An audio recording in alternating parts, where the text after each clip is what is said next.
болсын, жолдошуңдар, жолдошубуз кыдыр болсын туугандар. Бул жакта баратып мен Ысык көлдөн Болон Тип районунан Талсуулук Нурдан Кожоголов акынмын.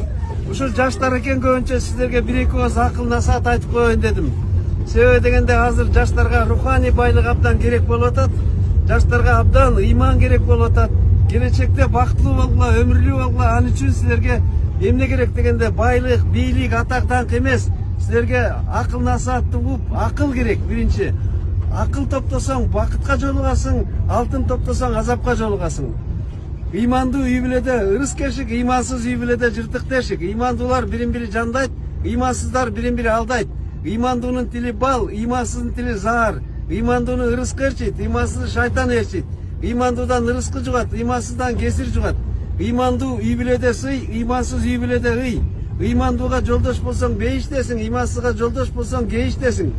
Ыймандуу аял үйдүн куту, ыймансыз аял үйдүн жуту.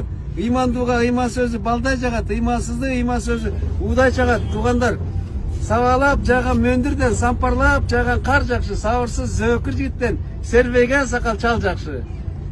Тили узун тирмеңдеген келинден жытыс ашык тикенектүү гүл жакшы. Ыйманы жок кызы чуулуу катындан аз болсо да акынын кошкон жар жакшы, же таз жакшы. Отундун баркын үшүгөн билет, оорунун баркын шишиген билет, суунун баркын ташыган билет, кайгынын баркын жашыган билет, китептин баркын окуган билет, жазган билет. Мен акынмын туугандар. Айтып отурса абдан көп сөз бар. Эми бул жерден ушундай тар жерде болсо да силерге бир